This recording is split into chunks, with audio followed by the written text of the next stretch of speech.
محرم الحرام کا مہینہ اس وقت چل رہا ہے. آج غالباً 17 تاریخ محرم کی ہو گئی ہے.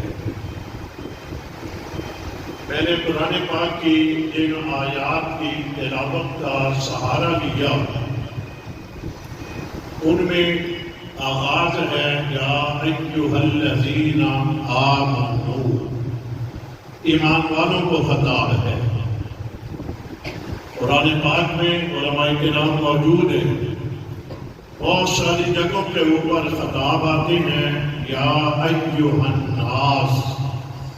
جب یوں کہا جاتا ہے تو دنیا کے سارے لوگ ہی اس میں شامل ہوتے ہیں، اور جب کہا جاتا ہے یا ایھا الذین آمنوا پھر وہ لوگ مخاطب ہیں اللہ تبارک و تعالیٰ کے جنہوں نے اس کے محبوب پیغمبر جناب حضرت محمد رسول اللہ صلی اللہ علیہ وسلم کا کلمہ پڑھ کر کے ان کے اوپر ایمان لائے.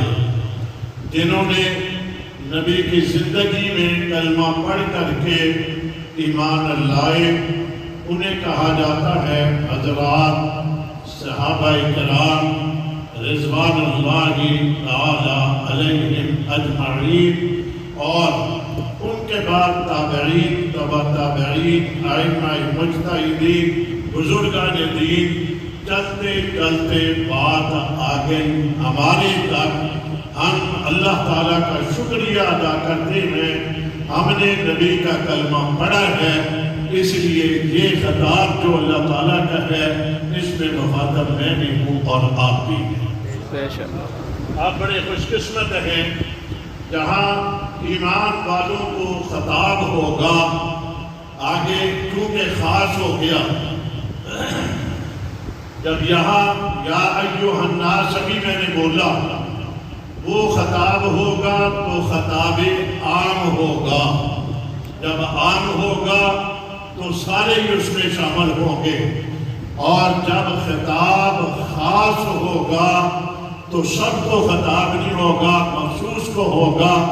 اس لیے آپ خوش قسمت ہیں، آپ بھی مخاطب ہیں. آپ کو اللہ تعالیٰ نے اس وقت سے لے کر آج تک اور آج سے لے کر قیامت تک جس نے نبی کا کلمہ پڑھ لیا ان کو یہ خطاب ہے یا ایھا الذین آمنوا. ایمان والوں، بے ایمانوں سے کوئی تعلق نہیں ہے. جس کے پاس ایمان نہیں ہے وہ اللہ تعالیٰ کا مخاطب اگلے حکم میں نہیں ہے. کیا کہا؟ استعینوا بالصبر والصلاۃ. جب بھی تمہارے اوپر کوئی مشکل وقت آ جائے تو مشکل وقت میں تم نے بے صبری کا مظاہرہ نہیں کرنا، بلکہ صبر کا دامن تم نے چھوڑنا نہیں ہے. جہاں صبر کا دامن تم نے چھوڑنا نہیں ہے وہیں پر جب مشکل وقت آ جائے تو مشکل کو دور کرنے کا طریقہ ہمیں بتلایا. بالصلاۃ، نماز پڑھنا شروع کر دینی ہے، تمہارا غم ہلکا ہو جائے گا، تمہیں صبر آ جائے گا. اور آگے کہا ان اللہ مع الصابرین. کیونکہ یہ بڑا مشکل کام ہوتا ہے. کوئی آدمی غم زدہ ہو، تکلیف میں ہو، اس کے گھر میں فوتگی ہو جائے یا کوئی بڑا حادثہ ہو جائے تو وہ بڑی تکلیف میں ہوتا ہے. تکلیف میں صبر کرنا ہر کسی کے بس میں نہیں ہوا کرتا. اس لیے ایمان والوں کو کہا صبر کرو، اور بھی مشکل آ جائے تو نماز کی نیت بند کر کے نوافل کا ادا کرنے شروع کر دو. تم ایسا کرو گے ان اللہ مع الصابرین، فرمایا میں اللہ صبر کرنے والوں کے ساتھ ہوں. اللہ تعالیٰ مجھے آپ کو ایسے موقعوں کے اوپر صبر کرنے کی توفیق عطا فرما دے. ہماری جماعت بھی ایسی ہے، ہم نے بڑے بڑے حادثے کے دیکھے ہوئے ہیں، بڑے بڑے جنازے اٹھائے ہوئے ہیں، اپنے قائدین کے، ذمہ داروں کے، کارکنان کے بڑی تعداد میں ایک ایک جگہ سے 1 2 5 7 10 15 20 40 45 جنازے ایک جگہ سے میں نے اٹھائے ہوئے ہیں، اور اگرچہ ایک ہی جگہ کے اوپر 45 جنازے پڑھائے ہوئے ہیں۔ آپ اندازہ لگائیں ذرا، جب ایسا وقت ہوگا، اتنی لاشیں پڑی ہوگی، اتنے جنازے پڑے ہوئے ہوں گے، تو آج کے دور میں محرم الحرام میں علماء کرام اور دوسرے طبقے کے لوگ بھی میدان کربلا کا واقعہ پیش کرتے ہوئے کہتے ہیں ادھر بھی لاش تڑپ رہی تھی، ادھر بھی لاش تڑپ رہی تھی، ادھر بھی لاشیں تھیں، ادھر بھی لاشیں تھیں۔ وہ لاشوں کا تذکرہ کرتے ہیں اور انہیں خراج عقیدت پیش کیا جاتا ہے۔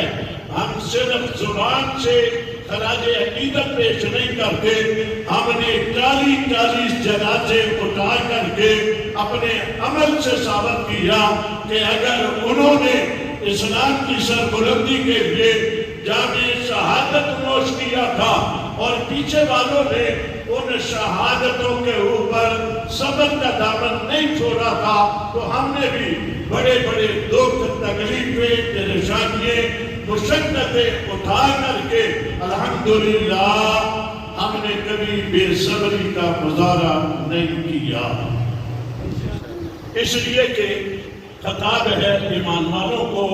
ہم اللہ کا شکر ادا کرتے ہیں، ہم ہیں ایمان والے۔ محرم الحرام ہے، محرم الحرام میں بہت سارے واقعات ہیں۔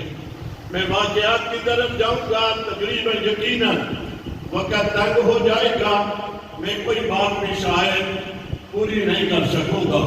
میں اختصار کے ساتھ، آپ معروف واقعات سنتے ہیں کہ سال کا پہلا دن یکم محرم کی تاریخ آتی ہے تو مراد رسول سیدنا فاروق اعظم عمر بن خطاب رضی اللہ تعالی عنہ ان کی شہادت کا واقعہ آتا ہے، اور پھر 10 محرم کی تاریخ آتی ہے تو تمام علماء کرام نواسہ رسول، جگر گوشہ بطول سیدنا حضرت حسین بن علی رضی اللہ تعالی عنہ کی مظلومانہ شہادت کا تذکرہ کرتے ہیں اور ان کے ساتھ اپنی محبت و عقیدت کا اظہار کرتے ہیں۔ میں بتانا چاہوں گا آپ کو، یقیناً حضرت مولانا بشیر احمد صاحب نے بہت سارے واقعات سنائے ہوں گے، ممکن ہے جو میں بتاؤں وہ بھی انہوں نے آپ کو بتایا ہوگا۔ صرف میرا جملہ محرم الحرام میں یہ چند شہادتیں نہیں ہیں، بلکہ محرم الحرام لفظوں کے لحاظ سے پتہ چلتا ہے محرم یہ حرمت والا مہینہ ہے، یہ عزت والا مہینہ ہے، یہ احترام والا مہینہ ہے۔ سال کے 4 مہینے جنہیں حرمت والا کہا گیا، ذی القعدہ، ذی الحج، محرم اور رجب، یہ 12 مہینوں میں 4 مہینے ہیں جنہیں حرمت والے مہینے کہا جاتا ہے۔ ان چاروں میں ایک مہینہ محرم ہے، لفظوں سے بتلا رہا ہے یہ بڑا حرمت والا، بڑے احترام والا، بڑی عزت والا، بڑے مقام والا مہینہ ہے۔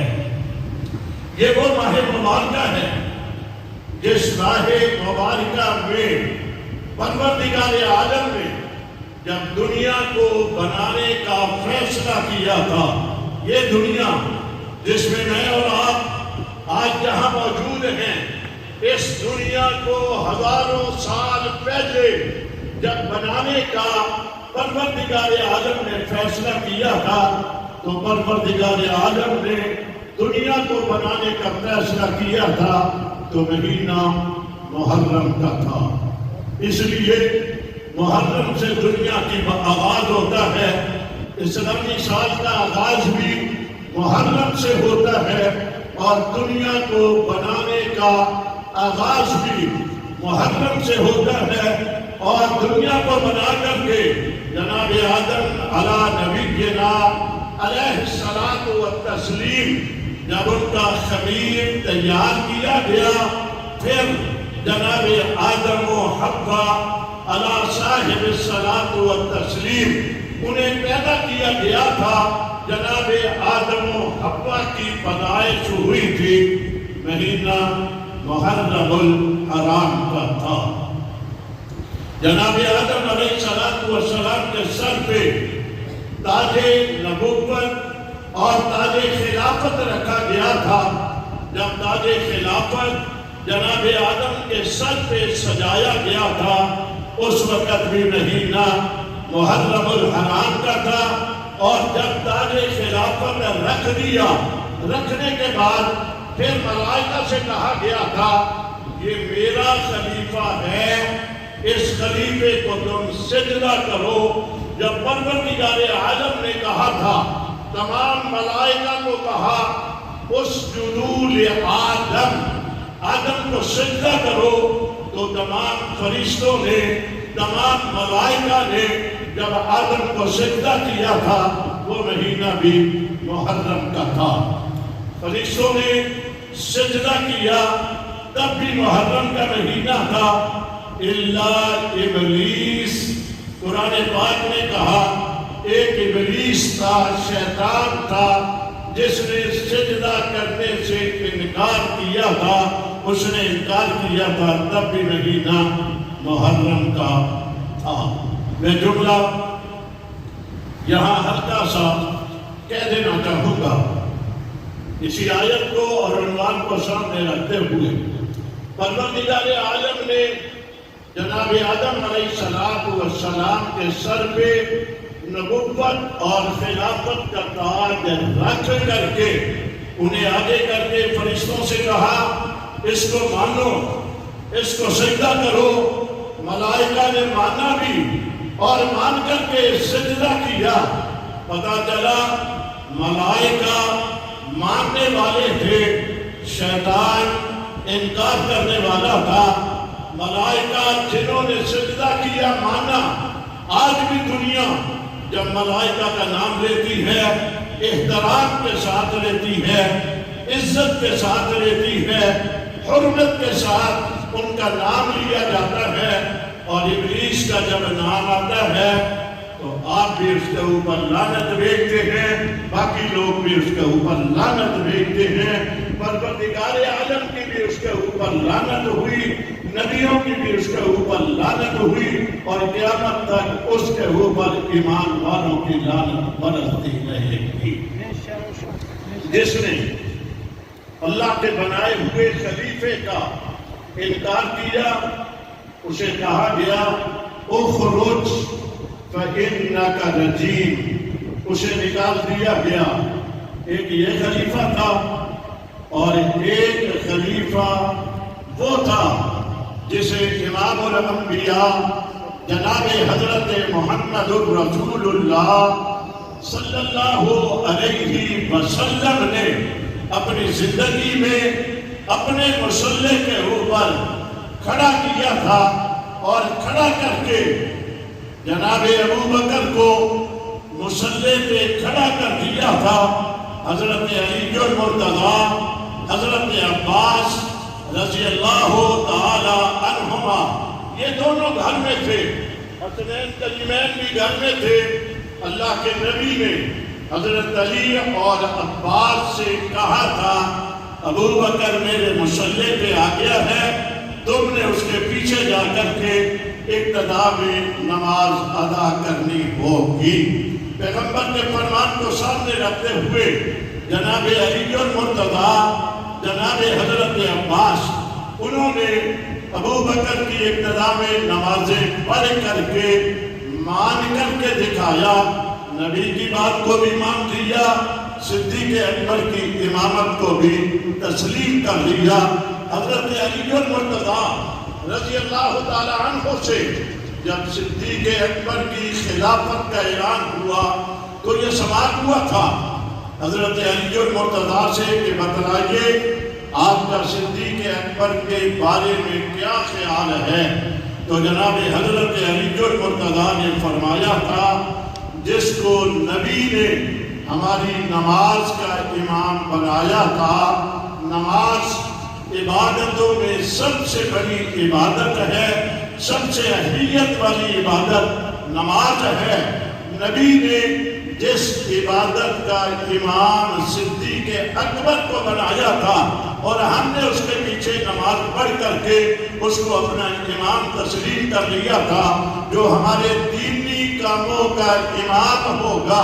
خلافت جو ہوتی ہے اس میں دین کے کام بھی ہوتے ہیں، دنیا کے کام بھی ہوتے ہیں. جب ابو بکر ہمارے دین کے کاموں کا امام ہے تو دنیاوی کاموں کا بدرجہ اولا ہمارا امام حضرت صدیق اکبر ہوں گے. میرے بزرگ، میں بات اس طرف کو لے جاؤں گا، بات لمبی ہو جائے گی. کہنا یہ چاہ رہا ہوں، میں نے جو آیت پڑھی، جناب سیدنا فاروق اعظم رضی اللہ تعالی عنہ کون ہیں؟ فرماتے ہیں جب تک میں ایمان کی حالت میں نہیں آیا تھا، اس آیت کا مصداق نہیں تھا، میری حالت کیا تھی؟ میں بکریاں چرانے کے لیے جایا کرتا تھا، شام کو بکریاں لے کر کے واپس آتا تو میرے ابا جان میرے منہ کے اوپر مجھے تماچے مارا کرتے تھے، مار کر کے مجھے کہتے تھے عمر تجھے بکری چرانے کا طریقہ نہیں آتا. یہ میرے ابا جان مجھے مارتے بھی تھے اور مجھے یہ جملہ بھی کہتے تھے تجھے بکریاں چرانے کا طریقہ نہیں آتا. پھر میری حالت بدلی، میں نے اپنا سر نبی کے قدموں میں رکھ دیا. تفسیر میں نہیں جاتا، اپنے واقعات سنے ہوئے ہیں. نبی کے قدموں میں سر رکھ دیا.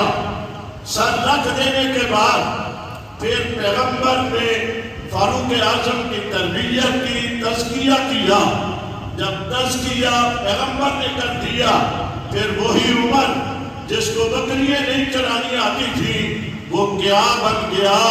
فرماتے ہیں میں نے اپنے دور خلافت میں یہ بھی دیکھ لیا، پانی کا ایک تالاب ہے، اس کے اوپر بکری بھی پانی پی رہی ہے اور شیر بھی پانی پی رہا ہے.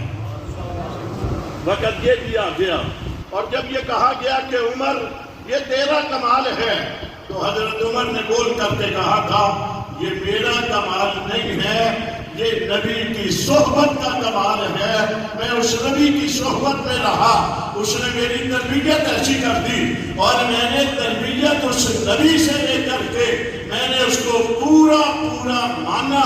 جب میں نے مان لیا تو میں جو کرنا چاہتا ہوں اللہ کی مدد میرے ساتھ آ جاتی ہے. آپ نے دیکھ لیا تالاب ایک ہے، بکری اور شیر ایک جگہ پہ پانی پیتے نظر آ رہے ہیں.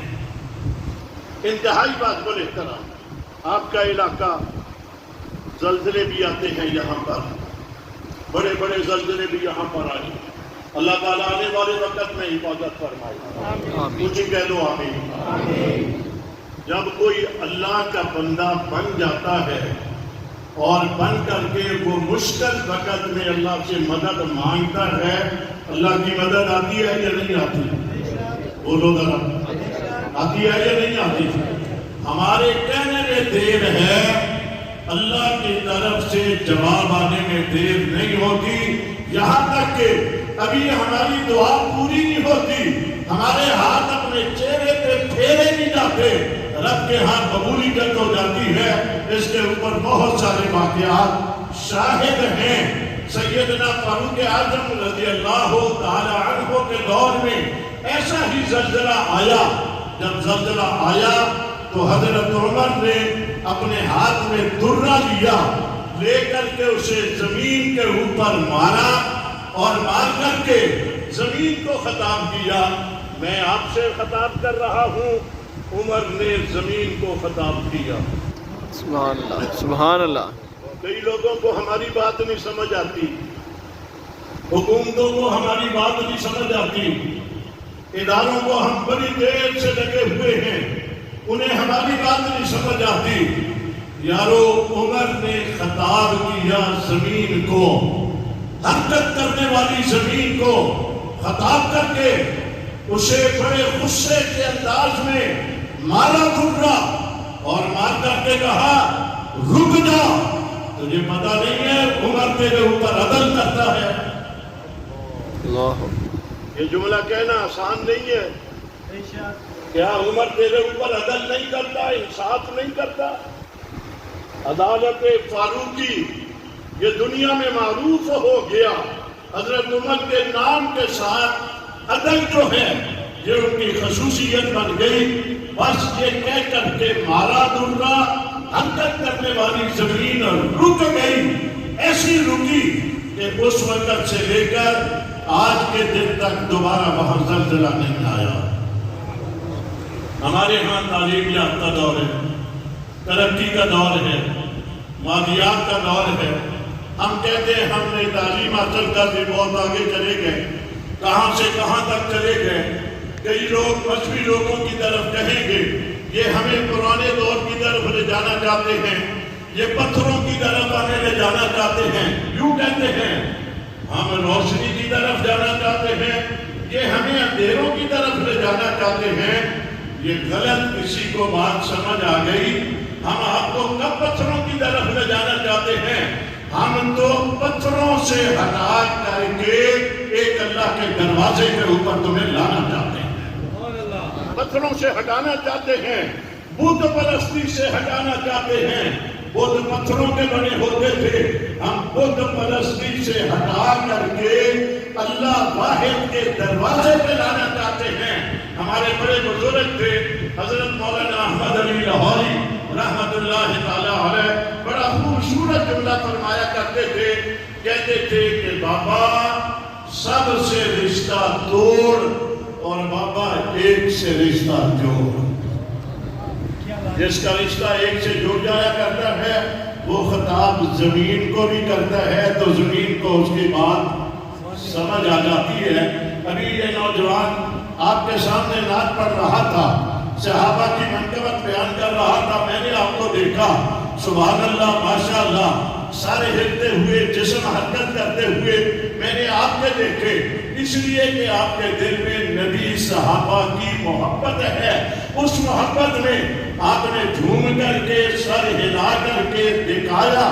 آپ تصورات کی دنیا میں آپ کے دل میں نبی کی محبت ہے، آپ نے نبی کا نام سنا، آپ جھوم اٹھے۔ میں آپ کو اللہ تعالیٰ دعا کرتا ہوں اللہ آپ کو لے جائے مدینہ منورہ۔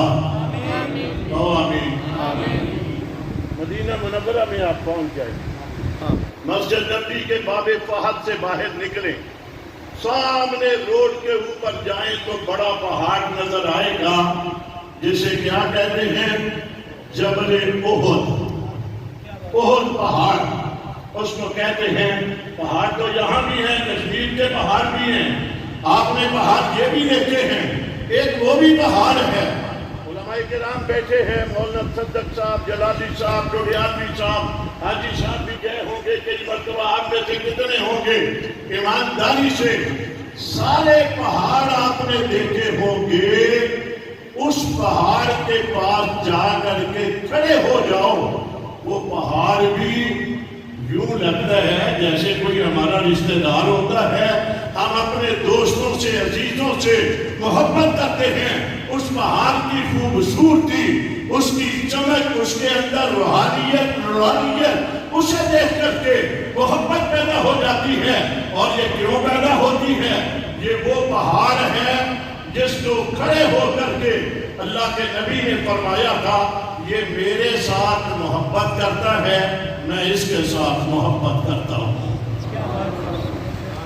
اس پہاڑ کو سلام کیسے نہ ہوگا جس کو نبی اللہ کہیں میں اس کے ساتھ محبت کرتا ہوں، یہ میرے ساتھ محبت کرتا ہے۔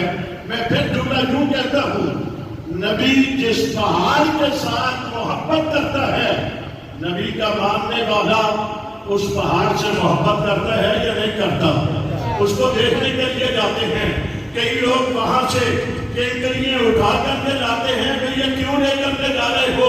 کہتے ہیں یہ لے کر کے جائیں گے برکت کے لیے، گھر میں لے جا کر کے رکھیں گے، یہ کیوں رکھنی ہے؟ کہتے ہیں یہ وہی تو پہاڑ ہے جس کو اللہ کے نبی نے فرمایا تھا میں اس سے محبت کرتا ہوں، یہ مجھ سے محبت کرتا ہے، ہم بھی محبت کا اظہار کرتے ہیں، یہ اٹھا کر کے گھر میں لے جائیں گے، دیکھ کر کے زیارت کیا کریں گے کہ وہ ہے جس سے نبی نے محبت کی تھی۔ جس پہاڑ سے نبی محبت کرے، ہماری محبت ہوگی یا نہیں ہوگی؟ جس جماعت کے ساتھ محبت کرے ہوگی، اس کے ساتھ بھی ہوگی یا نہیں ہوگی؟ جس پہاڑ سے محبت کرے اس کے ساتھ ہماری محبت ہے۔ جس جماعت کے ساتھ نبی محبت کرے، من احبہم فبحبی احبہم من ابغضہم فببغضی ابغضہم۔ اللہ کے نبی فرماتے ہیں جو صحابہ سے محبت کرتا ہے وہ محبت بھی میری وجہ سے کرتا ہے، ان سے جو عداوت کرتا ہے وہ بھی میری وجہ سے کرتا ہے، جو ان کو تکلیف دیتا ہے وہ مجھے تکلیف دیتا ہے، جو مجھے تکلیف دیتا ہے وہ اللہ کو تکلیف دیتا ہے۔ پتہ چلا نبی جس جماعت سے محبت کرے مسلمانوں کو اس سے محبت کرنی چاہیے۔ اونچی آواز سے اللہ توفیق عطا فرمائے۔ ایک جملہ اور بولتا ہوں، کل پرسوں میں نے کہیں ایسے اتفاق سے غالباً 14 اگست تھا، میں نے کسی جگہ کے اوپر یوں جملہ بول دیا کہ کچھ لوگ ہمارے ملک کے اداروں کے خلاف باتیں کر رہے ہیں، ہماری فوج کے خلاف باتیں کر رہے ہیں۔ میں نے کہا، ابھی میں نے کہا نا، ہم نے بڑے بڑے جنازے اٹھائے، ہم نے ملک کے اداروں کے خلاف کبھی بات نہیں کی۔ ٹھیک ہے نا؟ کبھی آپ نے مولانا صدق صاحب سے سنی بات؟ مولانا جلالی صاحب عالم میں بڑا جلالی بیان کرتے ہیں، کبھی انہوں نے اداروں کے خلاف کبھی کوئی بات کی ہو، کبھی سنی آپ نے؟ نہیں ہوئی نا؟ ہم نہیں کرتے۔ ہم نے دکھ تکلیفیں مصیبتیں اذیتیں برداشت کی ہیں، ملک کے خلاف کبھی لفظ نہیں بولا، ملک کے اداروں کے خلاف کبھی ہم نے لفظ نہیں بولا۔ میں نے لفظ یوں بولا، ہم ملک کے اداروں کے خلاف جو آج کے دور کے ہیں، ہم ان کی توہین نہیں برداشت کرتے، جن کے اوپر نبی کا اعتماد تھا ان کی توہین ہم کیسے برداشت کرتے ہیں؟ نعرہ تکبیر، اللہ اکبر، شان رسالت، شان صحابہ، مقام صحابہ۔ میرے بھائی،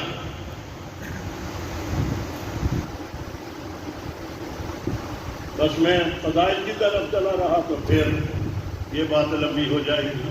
بتاتا یا ایھا الذین آمنوا استعینوا بالصبر والصلاۃ۔ اب دیکھنا ذرا، وہ فاروق اعظم رضی اللہ تعالی عنہ نبی کی بارگاہ میں آ کر تربیت لے کر تزکیہ کروا کر کہاں پہنچ گئے؟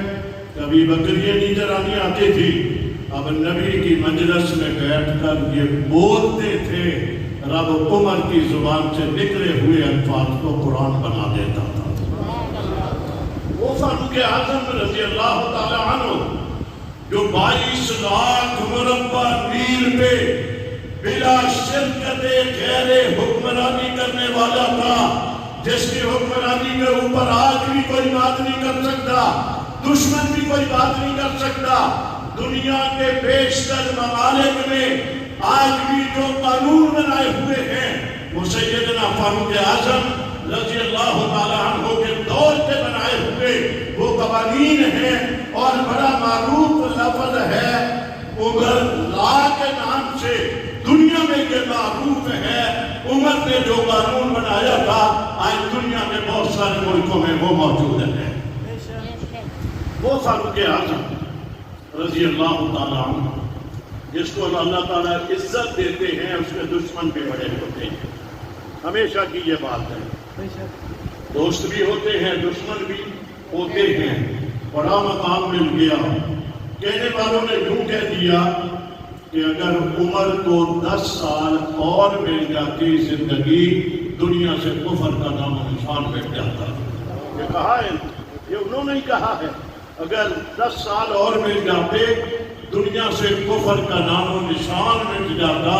اس کا مطلب ہے فاروق اعظم کے دور خلافت میں جتنی فتوحات ہوئی حد ہو گئی. فاروق اعظم کے دور میں دشمن کو تکلیف تھی، اس دشمن نے فاروق اعظم کو راستے سے ہٹانے کا فیصلہ کیا. کس انداز میں ہٹانے کا فیصلہ کیا؟ نبی کی مسجد، نبی کا مصلی. یہ آپ کی جامعہ مسجد ہے ماشاءاللہ، بڑی خوبصورت ہے. آپ یہاں نماز پڑھتے ہیں، آپ کے لیے احترام کی جگہ. مسلمانوں کے لیے ہر مسجد ہی احترام کی جگہ ہوا کرتی ہے، مگر جس کو نبی نے کہا مسجدی ھذا، یہ میری مسجد ہے، یہاں نماز باجماعت پڑھو 27 نمازوں کا ثواب، وہاں ایک نماز پڑھو تو 50,000 نمازوں کا ثواب ملتا ہے. اس مسجد میں اس نبی کے مصلی کے اوپر اس نبی کی مراد فاروق اعظم رضی اللہ تعالی عنہ نماز فجر تکبیر کہہ کر کے ہاتھ باندھے اور قرات شروع کی. جب انہوں نے قرات شروع کی تو دشمن حملے کی نیت سے پیچھے کھڑا ہوا تھا. جب وہ کھڑا ہوا تھا تو پھر میں مسئلہ کہنا چاہوں گا، مراد رسول جب مصلی پہ کھڑے ہوئے، ان کا دشمن حملہ آور قاتل ان کے پیچھے ساتھ میں کھڑا تھا. غیر کا علم کس کے پاس ہے؟ کس کے پاس ہے؟ حضرت عمر کو پتا چلا؟ حضرت مولا پیچھے کھڑا تھا نا. ہمیں کئیوں کا پتا چل جاتا ہے. ایمانداری سے میں دعویٰ نہیں کرتا. میں نے اپنی مسجد میں جمعہ پڑھاتے ہوئے ایک دن جمعے میں کہا کہ اللہ تعالیٰ نے مجھے اتنا سمجھ دیا، شعور دیا کہ مجمع میں میرے ساتھ محبت کرنے والے بھی ہیں، کچھ ایسے بھی ہیں نماز میرے پیچھے پڑھتے ہیں مگر کئی موقعوں کے اوپر میری مخالفت کرتے ہیں. اگر آپ کہیں تو میں اشارہ کر کے ان کو کھڑا کر دوں، ایک وہ بیٹھا ہے، وہ بیٹھا ہے، وہ بیٹھا ہے، یوں کر دوں. میں نے یوں کہا نا، ایمانداری سے بس اتنا ہی کافی ہے اور بیچاروں کی جان نکل گئی. مگر یہ غیب کا علم نہیں ہے، یہ بصیرت ہے. اندازہ لگ جاتا ہے یہ مافق ہے، یہ مخالف ہے. مگر میں عقیدے کی بات کر رہا ہوں. صف کے پیچھے کھڑا ہوا ہے، آگے مراد نبی ہے. 22 لاکھ مربع میل پہ حکمرانی کرنے والا، نبی کی مراد بن کر کے آنے والا، اسے پتہ نہیں چل سکا میرے پیچھے میرا قاتل کھڑا ہے. نیت باندھی، قرات شروع کی.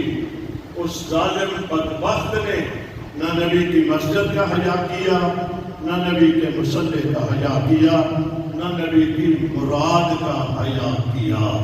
جب کوئی بے حیا ہو جایا کرتا ہے اس کو مسجد کا حیا بھی نہیں رہا کرتا.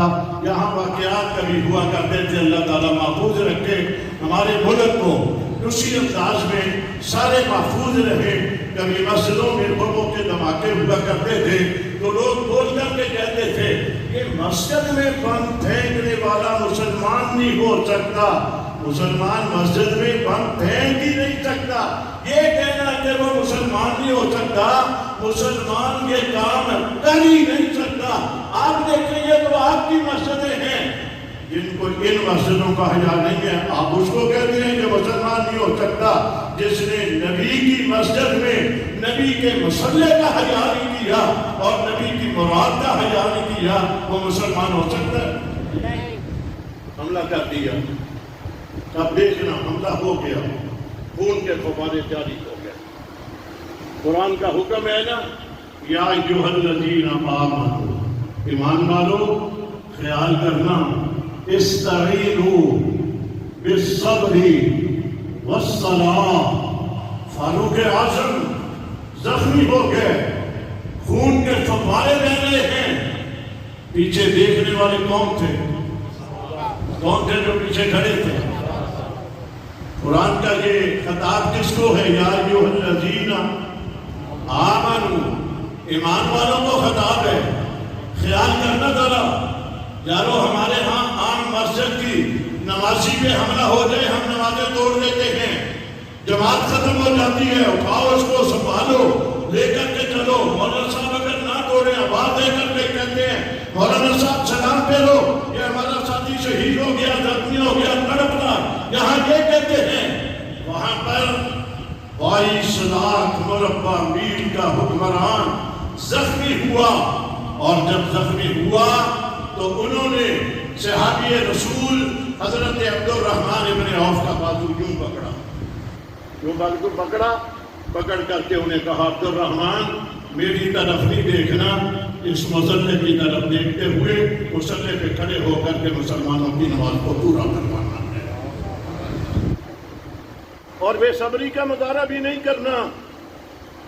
کہیں تم بے صبری کا مظاہرہ کر بیٹھو، ہائے وائے کرنا شروع کر دو، ایک ہائے وائے کرے گا باقی بھی ہائے ہائے کریں گے، ایک نے ماتم شروع کر دیا باقی بھی ماتم شروع کر دیں گے، نماز باقی نہیں رہے گی۔ اس لیے کہا استعینوا بالصبر والصلاۃ، صبر کا دامن بھی نہیں چھوڑنا اور نماز کو بھی تم نے ختم نہیں کرنا۔ تربیت یافتہ تھے نبی کے، جنہوں نے تربیت نبی سے لی ہوئی تھی، انہوں نے مراد رسول کو تڑپتا ہوا دیکھا، ادھر خیال نہیں گیا۔ حضرت عبدالرحمن ابن عوف نے مصلی پہ کھڑے ہو کر کے نماز کو مکمل کرا کر کے دکھایا، دکھایا کہ نہیں دکھایا؟ یہ استعینوا بالصبر والصلاۃ کی عملی تفسیر ہے کہ سامنے تڑپتا ہوا وہ فاروق اعظم پڑا ہوا ہے، اور حضرت عبدالرحمن ابن عوف نماز کو توڑتے نہیں ہیں، صحابہ کرام کی نماز کو پورا کرتے ہیں، اور جب پورا کرتے ہیں تو پھر اللہ تعالیٰ نے بھی تو کہا ہوگا نا ان اللہ مع الصابرین۔ خیال کرنا اگر تم نے اس حالت میں بھی صبر کا دامن نہیں چھوڑا تو پھر صحابہ جتنا مرضی حالات کیسے بھی ہو جائیں، ان اللہ مع الصابرین، میں تمہارے ساتھ ہوں، تم صبر کرنے والے ہو۔ انتہائی بات کریں، میں اسے ہٹ کر کے 10 محرم کو سیدنا حسین ابن علی رضی اللہ تعالیٰ عنہ شہادت کا واقعہ،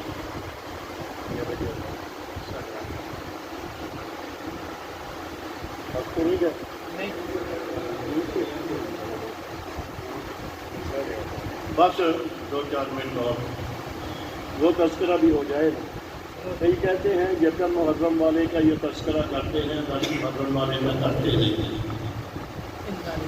وہ بھی بڑا صبر والا تھا، ایمانداری سے پیدا ہوا، اس کے کان میں اذان نبی نے تھی،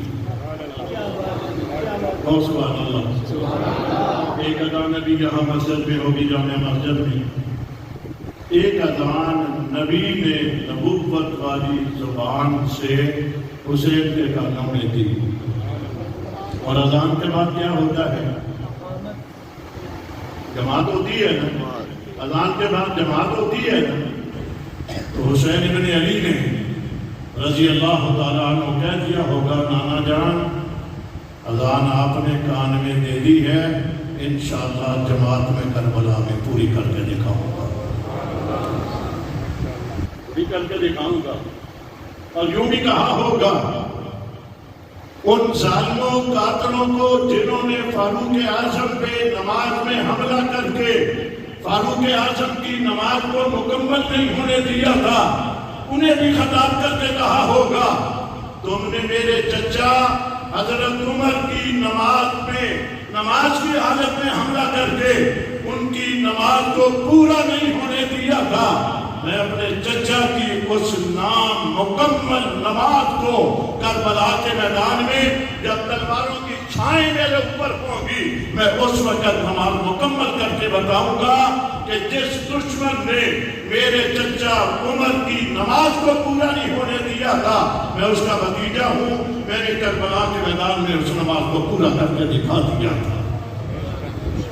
کیا تھا یا نہیں کیا تھا؟ علماء کرام موجود ہیں، کبھی ابھی یہاں بیٹھے تھے نا جی، میں حج صاحب کو بھی دیکھ رہا تھا، مولانا جلالی صاحب نیچے بیٹھے تھے، میں نے ابھی مولانا صاحب سے کہا، وہ پھر بھی پیچھے بیٹھ گئے، ان کی بس یہ کثر نفسی ہے کہ وہ بیٹھ کے نیچے، ورنہ اب دیکھیں نا خطیب یہاں کے وہ ہیں، وہ نیچے بیٹھے ہیں، اوپر بیٹھے ہیں، یہ ادب کے خلاف ہے ایمانداری سے۔ میں نے انہیں یہی کہا تھا کہ آپ اوپر بیٹھیں، ادب کا تقاضا یہی ہوتا ہے۔ باہر آپ والے آ کر کے اوپر بیٹھتے ہیں اور یہاں والے نیچے بیٹھے، یہ اچھا نہیں ہے، میں اس کو ادب کے خلاف سمجھتا ہوں۔ مگر انہوں نے کثر نفسی کرتے ہوئے یوں کر لیا، بٹھایا نا، حاجی صاحب کو اٹھایا، بٹھا لیا، یہ بھی نہیں اٹھ رہے تھے، انہیں بھی اصرار کر کے بٹھایا، حضرات کو بھی یوں بٹھایا۔ اللہ کے نبی جمعے کا خطبہ دے رہے تھے، جمعے کا خطبہ جب دے رہے ہوں گے، سامنے بیٹھنے والے کون ہوں گے؟ صحابہ۔ کون ہوں گے؟ اونچی آواز سے یارو دیکھو نا، میری نظر آپ کے اوپر، آپ کی نظر میرے اوپر، میں آپ کو دیکھ رہا ہوں، آپ مجھے دیکھ رہے ہیں، وہ مقدس و مطہر جماعت، اس کی عظمتوں کا کیا کہنا۔ نبی ممبر پہ تشریف فرما ہوتے ہوں گے، سامنے بیٹھ کر کے صحابہ مصطفیٰ کی زیارت کرتے ہوں گے۔ نبی کی نظر صحابہ پہ، صحابہ کی نظر نبی کے اوپر ہوتی ہوگی۔ ہم نے بے نہ دیکھے ایمان لائے، ہم نبی کا ذکر کرتے ہیں، ہمارے ایمان کی کیفیت بدل جاتی ہے۔ ہم نے نبی کو دیکھا نہیں ہے، جنہوں نے سامنے بیٹھ کر کے دیکھا ہوگا، ان کے ایمان کی کیفیت کا عالم کیا ہوتا ہوگا، کیا کیفیت ہوتی ہوگی۔ جمعے کا خطبہ ہو رہا ہے، حسنین کریمین رضی اللہ تعالی عنہما، ان کی باقی عظمتوں کے ساتھ ساتھ وہ صحابی رسول بھی ہیں۔ میں یہ بھی وضاحت کروں، باقی عظمتیں ساری اپنی جگہ پہ، بڑا اعزاز صحابی رسول ہونا ہے، نواسہ رسول ہونا بھی اعزاز ہے، صحابی رسول ہونا بہت بڑا اعزاز ہے۔ اس لیے کہ نبی کے کئی رشتہ داروں نے نبی کا کلمہ نہیں پڑھا تھا، تبت یدا ابی لہب وتب، ان کے لیے آ گیا تھا۔ بلال حبشی باہر سے آیا تھا، اس نے کلمہ پڑھ لیا تھا۔ فتح مکہ والے دن نبی نے بیت اللہ کی چھت کے اوپر بلال کو چڑھا دیا تھا، اور جب وہ چڑھنے لگا تو جوتے پہنے ہوئے تھے، جوتے اتارنے لگا تو کہا گیا بلال جوتے اتارنے نہیں ہے، جوتے سویت ہی چڑھ جاؤ بیت اللہ کی چھت پہ۔ کیوں؟ فرمایا بلال مجھے جانتا ہے، میں کیا ہوں، بلال کو میں جانتا ہوں، بلال کیا ہے، میں دنیا کو بتانا چاہتا ہوں۔ بیت اللہ اپنی ساری عظمتوں، رفتوں، بلندیوں کے باوجود بلال کے قدموں کے نیچے ہے، بلال اس سے بھی اونچا ہے۔ خطبہ دے رہے تھے، حسنین کریمین تشریف لائے، کوئی ہمارے جیسا دور تو نہیں ہے نا، بہترین آج پتھر لگے ہوئے ہیں، اوپر تارین بچے ہوئے ہیں، وہ سادہ سادہ دور ہوتا تھا، سادہ سادہ مسجدیں ہوتی تھی، کچی ہوتی تھی، فرش کچے تھے، کہیں گڈھا تھا، اس میں گرے اور گرے نہ تو نبی ممبر کے اوپر خطبہ دے رہے تھے، وہ گرے تو نبی کی نظر پڑی، جو ہی نبی کی نظر پڑی، اللہ کے نبی نے خطبہ روک دیا، ممبر چھوڑ دیا، چھوڑ کر صحابہ کی صفوں کے اندر سے گزر کر کے گئے، حضرت حسنین کو اٹھایا، اٹھا کر کے ایک کو ایک کندھے پر، دوسرے کو دوسرے کندھے پر اٹھا کر کے لائے، پھر ممبر پہ آ کر کے جب بیٹھے تو ایک کو ادھر بٹھایا ہوا تھا، دوسرے کو ادھر بٹھایا ہوا تھا، درمیان میں پیغمبر بیٹھے ہوئے۔ کیفیت کیا ہوگی بس آپ اندازہ لگاتے رہیں۔ آخری جملہ ایک بول دوں، نبی کے روزے میں نبی کے ساتھ اور کتنے ہیں؟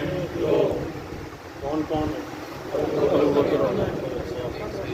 ایک حضرت ابوبکر ہے، دوسرے حضرت عمر ہے رضی اللہ عنہ۔